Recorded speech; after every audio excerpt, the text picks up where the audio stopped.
Bonjour à tous, nous sommes aujourd'hui aux Terrasses de Limo pour une nouvelle chronique immobilière avec Hervé Girard des Terrasses de Limo. Hervé, bonjour. Bonjour Thierry. Alors on va faire un petit point sur le marché stéphanois. Comment se comporte le marché stéphanois aujourd'hui? Alors le marché stéphanois aujourd'hui se comporte assez bien comme auparavant. On a une petite différence par rapport aujourd'hui qui concerne par rapport à la crise économique en fait, hein, la crise immobilière. On a une petite différence par rapport en fait au prix du marché. Ce qu'on pouvait acheter facilement avant, aujourd'hui c'est un peu plus compliqué par rapport aux banques, mais on est toujours quand même dans une dynamique de travail. C'est toujours un marché rentable, le marché stéphanois? Alors le marché stéphanois, oui, bien sûr, il est toujours rentable. Ce qu'on avait avant a des belles rentabilités, malgré la hausse, du prix de l'immobilier, hein, sur une ville comme Saint-Étienne, parce qu'on est toujours quand même sur une ville avec un prix abordable au niveau de l'immobilier. Et aujourd'hui, même si les taux ont changé, si l'immobilier a augmenté, on est quand même sur des belles rentabilités, oui. Alors le prix du mètre carré dans le neuf, c'est combien à peu près? Alors, dans le mètre carré, sur le neuf, aujourd'hui à Saint-Étienne, ça dépend des secteurs, mais on va être dans les 3 500 € du mètre carré. Voilà, c'est pour l'investissement, c'est mieux sur l'immobilier ancien que sur l'immobilier neuf à Saint-Étienne, car aujourd'hui, une ville comme Saint-É, il n'y a plus de défiscalisation. Il n'y a plus de loi Pinel, en C'est-à-dire? fait. Avant, on avait de la loi Pinel sur certaines villes, comme à Saint-Étienne, et depuis quelques années, Saint-Étienne, en fait, ne fait plus partie du secteur des investissements en loi Pinel. Alors, il y a des villes comme Montpellier et autres, hein, Bordeaux, sauf que nous sommes sur une ville qui n'en fait plus partie. Alors, c'est vrai qu'avec la métropole, on a monté en volume d'habitants. On espère, malgré ce qui se passe, la situation économique aujourd'hui, revenir après en ayant une ville avec un droit de défiscalisation, oui. Le prix du mètre carré maintenant dans l'ancien? Alors dans l'ancien, avant on était dans les 1 100 € 1 100 €. Aujourd'hui, on va dire si on reste en moyenne, hein, sur le marché stéphanois, on est à 1 300 1 400 €. Par contre, si on a un bon secteur, un bel immeuble, un bel appartement, que ça soit pour de l'investissement ou pour y habiter directement, on arrive quand même aujourd'hui à des prix à 1 800 2 000 €, 2 000 et quelques euros du mètre carré, oui. Est-ce que les investisseurs extérieurs sont toujours présents à Saint-Étienne? On parle des Lyonnais entre autres. Alors sur les investisseurs, il n'y a pas que les Lyonnais, hein. Il y en a d'autres, personnes qui viennent d'autres régions, qui viennent investir à Saint-Étienne par rapport à son prix de marché, bien sûr. Oui, oui, il y a toujours des investisseurs. Ça, on le répète, hein, on reste sur un prix intéressant malgré la hausse, du mètre carré, mais on reste quand même sur, une ville très intéressante et en plus qui change. On a des boutiques qui reviennent, l'urbanisme qui change et c'est vrai que, ça fait plaisir aux investisseurs de venir sur Saint-Étienne aussi. Vous parliez tout à l'heure des banques, la difficulté un petit peu avec les banques, à l'heure actuelle et on parle taux d'usure, taux d'emprunt. On en est où, de ces questions-là? Parce que tout le monde a entendu que ça évoluait et Alors on en est où?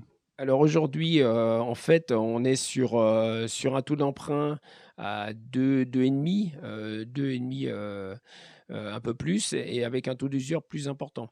Alors c'est vrai qu'aujourd'hui, ça bloque au niveau des banques parce qu'en fait, par rapport au TAEG, hein, au taux nominal d'emprunt et avec les assurances, aujourd'hui, on dépasse le taux d'usure et c'est ce qui bloque en fait, hein, pour les emprunts. On est encore sur une phase en janvier 2023 d'accessibilité d'emprunt, ce qui va rechanger encore, parce qu'au niveau de la Banque de France et autres, ça change tous les 3 mois. Aujourd'hui, on va dire que ce qu'on avait en fin d'année qui était un petit peu compliqué, là on a une petite légèreté en début d'année, mais sauf que dans les mois à venir, février, mars, on va retomber avec ce problème de taux d'usure et les gens, on va avoir des difficultés d'emprunt. Après, si les personnes n'ont pas d'endettement, si tout correspond, euh, on arrive à acheter et voilà, il n'y a pas de problème, hein. Alors pour nos amis qui ne connaissent pas forcément la différence entre le taux d'usure et le taux d'emprunt, est-ce que vous pouvez nous dire, ce qui recouvre, chacun? Alors, le taux d'emprunt, en fait, ça va être le taux nominal, ça va être un pourcentage sur la durée et sur ce que vous allez emprunter sur 15, 20 ou 25 ans. Et le taux d'usure, en fait, ça va être le TAEG, c'est le taux général global d'emprunt, en fait, on va dire, qui comprend le taux nominal et les assurances. Et en fait, sur l'endettement sur la durée.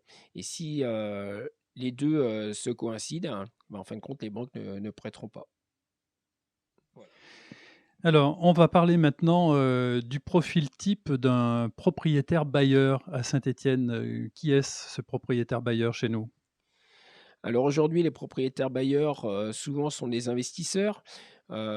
Idem, par rapport aux propriétaires bailleurs. Aujourd'hui, on a changé de profil. Avant, c'était des propriétaires qui achetaient des appartements, qui ne faisaient pas forcément des travaux et qui généraient des loyers. Aujourd'hui, avec, les réglementations par rapport au diagnostic énergétique, si on est en G+, on ne peut plus acheter un bien et le louer. Ça, on ne pourra pas, hein, suivant la loi, on ne peut plus louer des appartements. Les classes énergétiques vont changer au fil du temps. Aujourd'hui, le conseil qui est à faire pour un investisseur ou quelqu'un qui achète un appartement, ça va être de générer des travaux, en fait. C'est pour le bien-être aussi de l'environnement, que ça soit en isolation, chauffage, électricité, et ça donne un confort aussi pour le propriétaire, pour la copropriété, mais ainsi aussi pour le locataire. On aura un locataire en face qui sera content de vivre dans un logement décent, et ça, c'est une priorité, ouais. Les classes énergétiques auxquelles il faut faire attention si on veut acheter sont lesquelles? Alors pour faire attention aujourd'hui, les classes énergétiques, ça va être le G+. G+, depuis, la fin d'année et maintenant 2023, on peut plus louer en fait, hein. On a des propriétaires qui achètent des appartements qui ne font pas attention. Nous, on est assez dessus pour, les prévenir, hein. Parfois les propriétaires bailleurs ne sont pas contents, hein, de nos réactions parce qu'on leur dit qu'on ne peut pas louer leur appartement parce qu'ils sont une classe énergétique, médiocre et qu'ils sont obligés de faire des travaux pour louer le bien. Parfois ça bloque les clients. Alors nous, on est professionnels de l'immobilier, on n'a pas le choix que de suivre, ce qui se passe, hein, au niveau des procédures. Par contre, c'est vrai que là, on est en G+, après ça sera en F au fil du temps, mais comme tout le monde aujourd'hui, le but c'est d'améliorer, l'habitat et l'environnement, en fait. Voilà, merci Hervé de tous ces éléments. Nous reviendrons avec vous sur les classes énergétiques dans une prochaine chronique IMO. Écoutez, on vous souhaite le meilleur pour la suite et bonne année. Merci. Merci Thierry. Bonne année à tous et à la prochaine chronique. Merci.